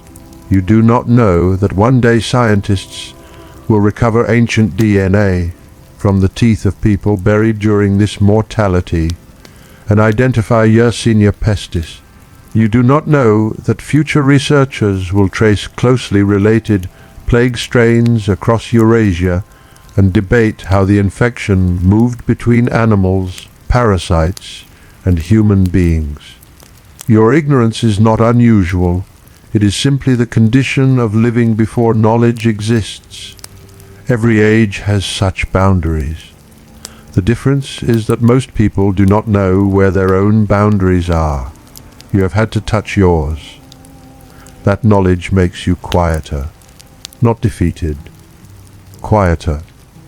When you visit a patient now, you still ask the same questions. You still feel the pulse. You still examine.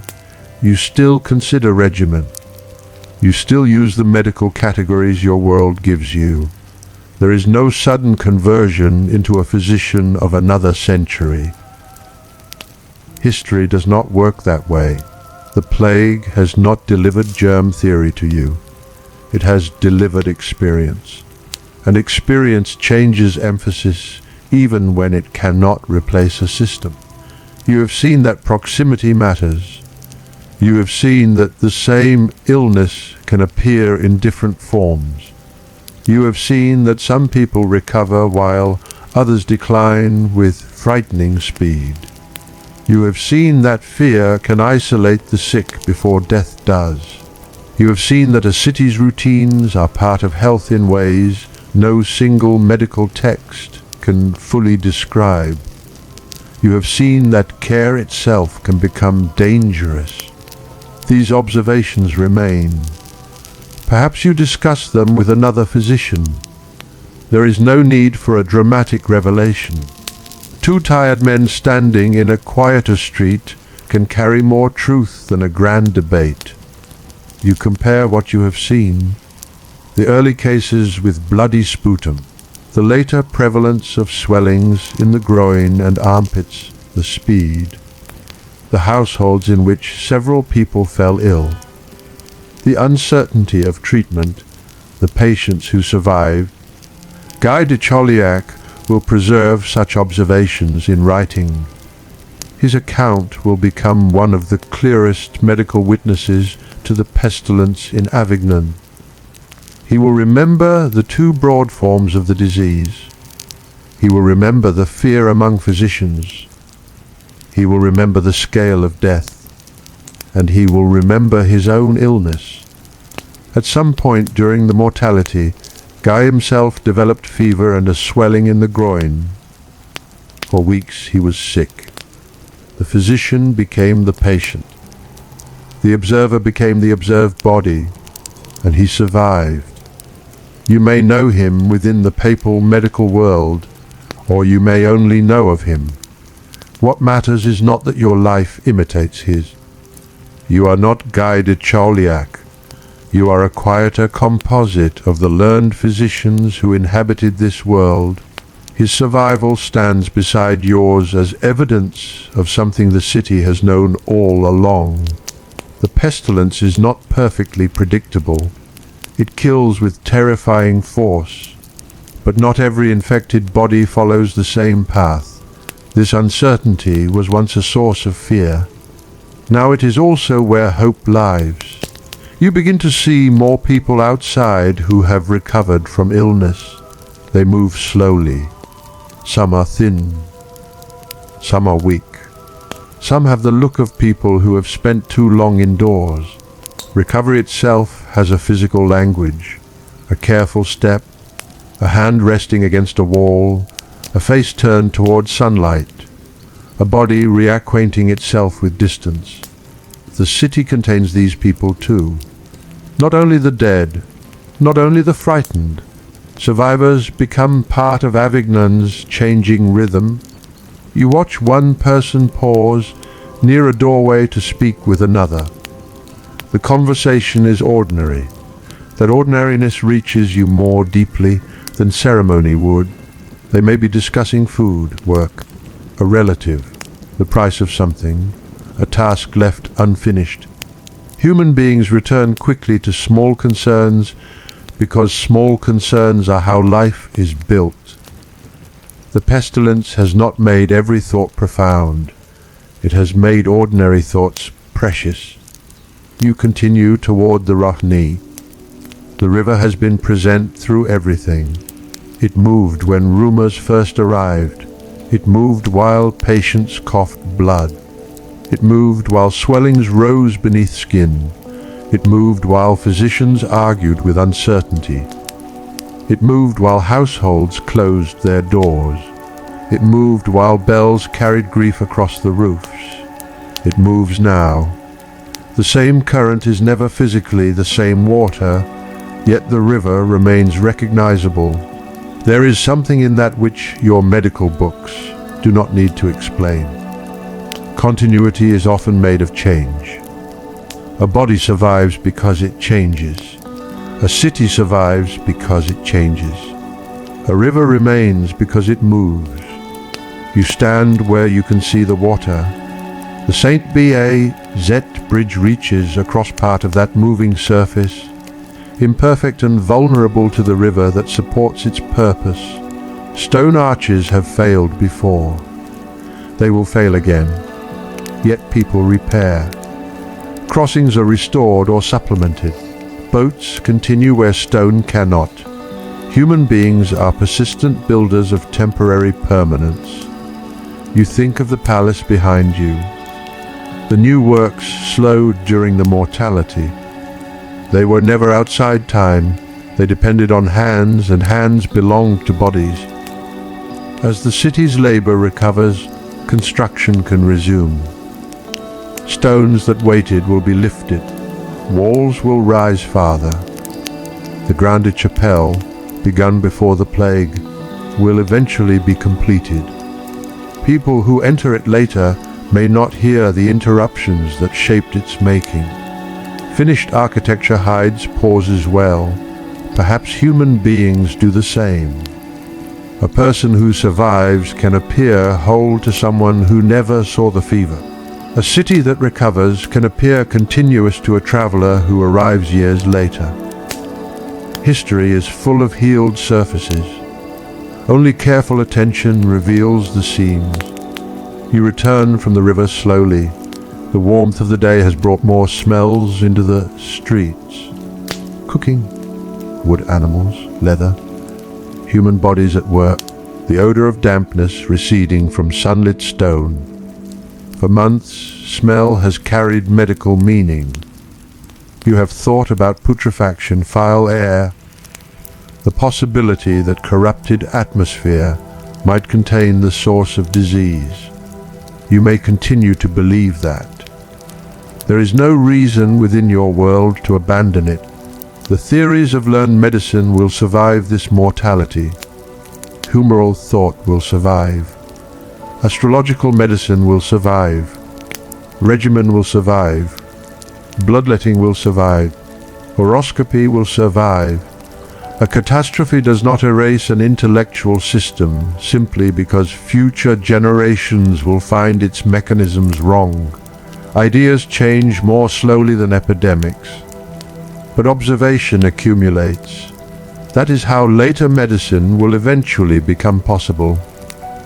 Not through one medieval physician suddenly discovering the modern world, through generations leaving traces, descriptions, cases, questions, failures, unexpected recoveries, disagreements, repeated attempts to match theory to the body. You are one small part of that long movement. You do not know it. That is another feature of living inside history. The future significance of an action is almost always hidden from the person performing it. A physician takes a pulse. A clerk copies a sentence. A mason fits a stone. A caregiver washes a cloth. None hear centuries turning. They hear only the sounds close to them. You enter another house. The patient here is improving. That changes the room entirely. The fever has fallen. There is still weakness. There is still caution. But the family is no longer watching your face as though one expression might decide everything. Someone has opened the shutter farther. Light crosses the floor. You sit beside the bed and feel the pulse. It is not perfect. It is simply better. Better has become enough. You offer guidance for recovery, rest, food and drink suited to strength, careful return to activity, protection from excess. The same framework that once seemed inadequate against the scale of the pestilence now becomes useful again in the slow work of convalescence. Medicine does not need to conquer death to matter. Sometimes it helps a body return. Sometimes it gives structure to waiting. Sometimes it offers language to people who are afraid. Sometimes it fails. The plague has taught you all of these truths together. When you leave, someone thanks you. You do not know how much of the recovery belongs to your treatment. Perhaps very little. Perhaps some comfort mattered. Perhaps timing mattered. Perhaps the patient's own constitution mattered. Perhaps factors no one in the room can understand mattered most. You accept the gratitude gently. Certainty would be dishonest. So would contempt. Care has value even when causation remains unclear. Outside, the light is beginning to soften. A group of workers passes at a distance. Their voices are tired but ordinary. One laughs. The sound surprises you. You realize how rarely laughter has entered your attention.